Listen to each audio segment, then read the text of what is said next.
So firstly, we do need to establish that even though 1987's Enemy Territory shares similarities with Die Hard, it was made and released a full year earlier than the Bruce Willis Christmas movie. So if anything, there probably should be a video about Die Hard somewhere on YouTube that's entitled Enemy Territory in the Nakatomi Building, because clearly Die Hard did rip off certain aspects of this film. So Enemy Territory does come to us from the great Empire Pictures, founded by Charles Band, or Charlie Band to his mates. It's directed by Charles Band alumni Peter Manoogian, who also made the awesome Eliminators, which is one of the best everything movies in existence if you want something truly different. So the premise of Enemy Territory is that a mild-mannered, slightly annoying insurance salesman who looks a bit like William Catt from The Greatest American Hero or House is having trouble making sales or commission. And this is actually the most implausible plot point of the entire movie, because basically, I mean, insurance is the most sinister protection racket on the planet, and the most sinister protection racket in the entire history of protection rackets, in my opinion. Most of the time, they don't actually let you not have insurance. So if you're that car at selling insurance that you're not making any sales whatsoever, well, I don't even know how that's possible. Even in a Charles Band movie where you really need to check plausibility at the door. But anyway, his boss feels sorry for him and he gives him the simple task of getting some paperwork signed by a little old lady before the morning to collect a sweet $4,000 commission. Now, the only problem is that the little old lady lives in the middle of one of those rough, crime-ridden housing projects, you know, the kind they used to have plenty of in Brooklyn before they got levelled to build coffee shops and studio apartments for hipsters who pretend to be socially ethical but don't mind at all displacing the original citizens.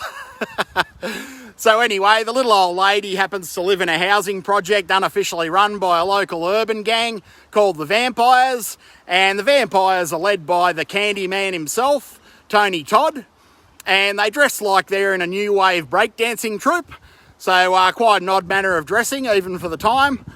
But let him who took the costume design of the Warriors at face value cast the first stone, at least that's what I say. So the insurance salesman doesn't really seem to be like a people person at all, so it may explain why he's so car at sales.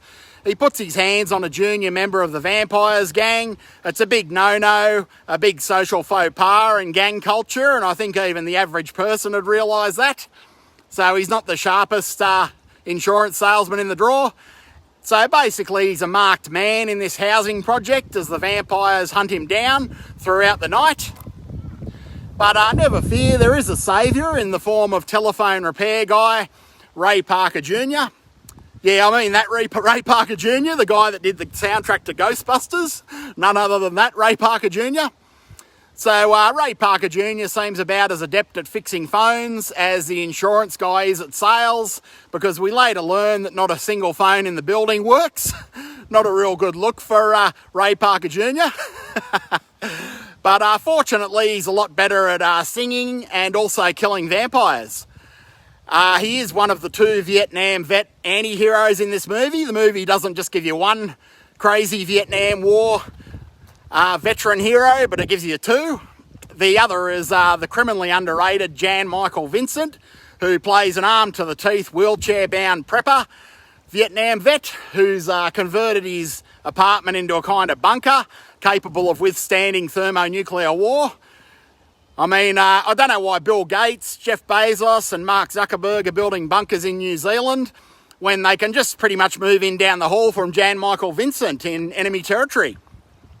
But I digress. Enemy Territory is a very cool urban crime action thriller by basically any metric and by every metric. So Die Hard may have been inspired by this one, but Enemy Territory itself lifted most of its premise, plot, and even its characters from the even more obscure Tenement, directed by Roberta Findlay. Tenement's a lot more sleazy, a lot more grimy.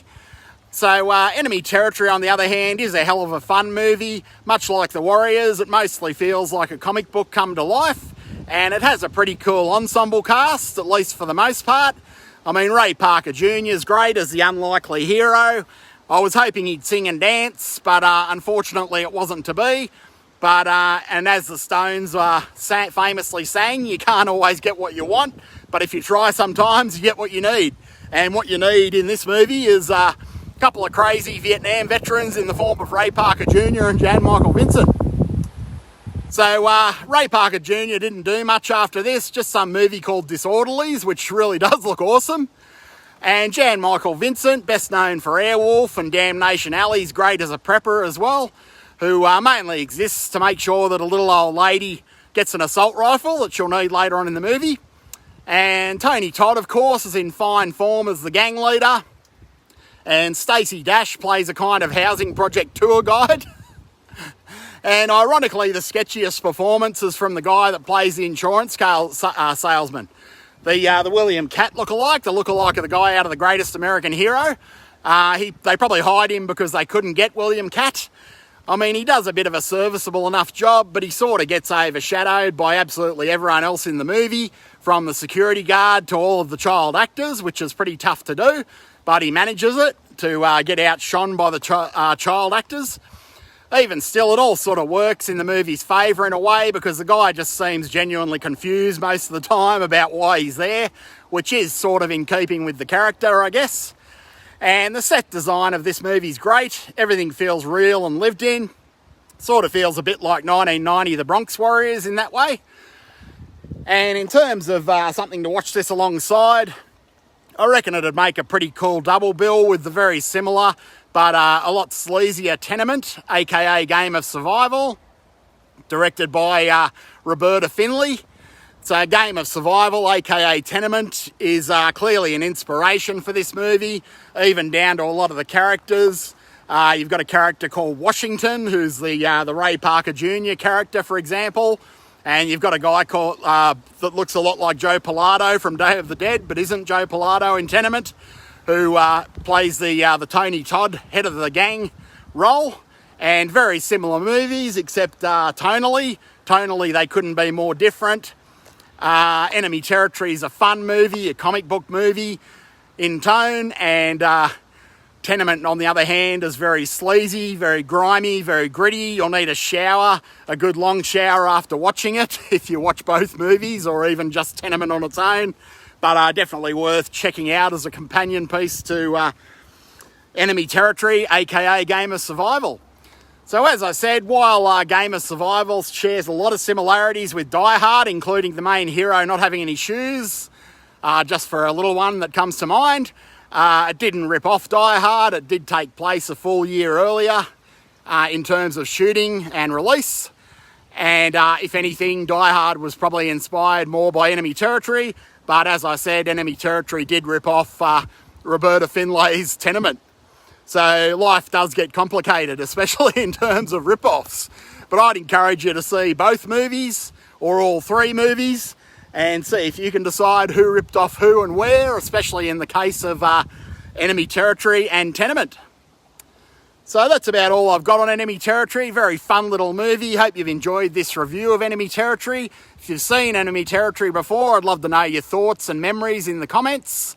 What you thought of the movie, what you thought of Tenement if you've seen it, how both the movies compare.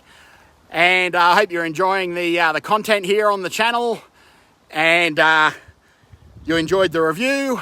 And if you get time, be sure to like, share and subscribe. Do a brother a favour.